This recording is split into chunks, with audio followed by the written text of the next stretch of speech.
Assalamualaikum warahmatullahi wabarakatuh. Perkenalkan, nama saya Putri Areka Sandra dari kelas 12 Askep SMK Insan Mulia Kramat. Saya di sini akan menjelaskan tentang peristiwa G30 SPKI. Sebelumnya apa sih pemberontakan G30 SPKI itu?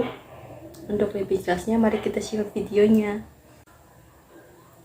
Jadi G30 SPKI itu merupakan lanjutan dari PKI Madiun pada tahun 1948 yang dipimpin oleh Aidit.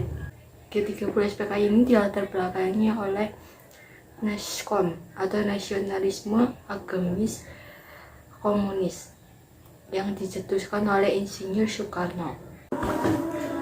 Akibatnya PKI menjadi besar kepala karena merasa dilindungi oleh Insinyur Soekarno. PKI mengincar posisi penting, yaitu menjadi menteri pada masa pemerintahan Soekarno. Tujuan dari PKI yaitu menggantikan ideologi Pancasila menjadi ideologi komunis. Juga ingin mempersenjatai para buruh, tani, dan anak sekolah. Banyak yang tidak suka terhadap PKI dan konsep Nasakom, terutama TNI Angkatan Darat yang ingin PKI dibubarkan. PKI telah memberontak. Hasil tersebut terdengar oleh PKI dan PKI menganggap TNI Angkatan Darat menjadi batu sandungan. PKI menargetkan pemimpin TNI Angkatan Darat, tetapi tidak bisa melawannya secara langsung karena TNI Darat merupakan kekuatan militer paling kuat pada masa itu. PKI mencari orang untuk membunuh pemimpin TNI Angkatan Darat dengan cara diadu domba. Kemudian PKI menggunakan seragam Cakrabirawa untuk menyusup pas kompres Insinyur Soekarno. Cakrabirawa dipimpin oleh Letkol Untung TNI Angkatan Darat.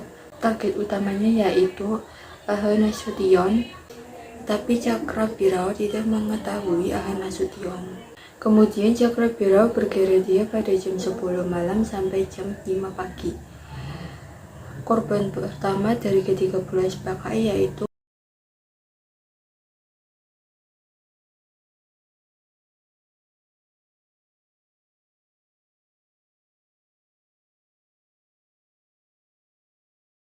keenam jenderal tersebut dibunuh dan diculik pada saat Cakrabirawa mendatangi rumah Jenderal Ahmad Nasution. Tetapi Jenderal Ahmad Nasution sudah tahu jika PKI sedang menyamar sebagai pasukan Cakrabirawa. Jenderal Ahmad Nasution ditembak tepat pada kakinya, tetapi ia pun berhasil lolos.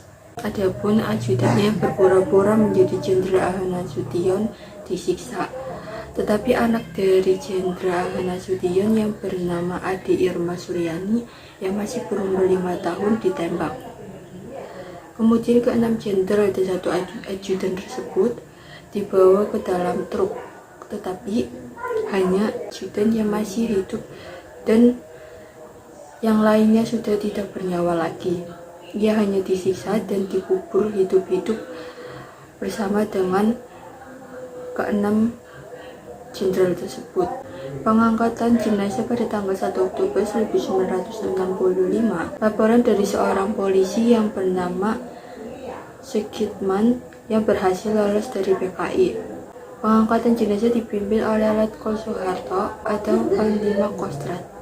Dan pada tanggal 5 Oktober 1945, para jenderal dan perwira dimakamkan di Kalibata yang terletak di Jakarta Selatan. Jadi kesimpulan menurut saya pada kejadian G30 SPKI adalah PKI itu sendiri, karena ID tidak terima teman-temannya pada PKI Madiun 1948 tewas.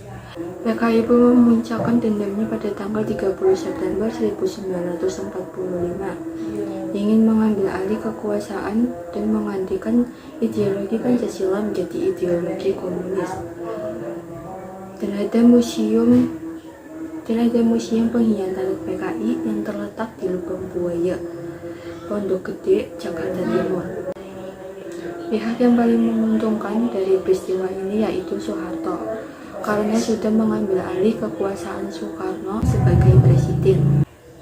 Dari peristiwa tersebut, para jenderal dan perwira yang telah gugur disebut sebagai pahlawan revolusi. Cukup sekian pembahasan yang dapat saya sampaikan, kurang lebihnya mohon maaf. Wabillahi taufiq wal hidayah. Wassalamualaikum warahmatullahi wabarakatuh.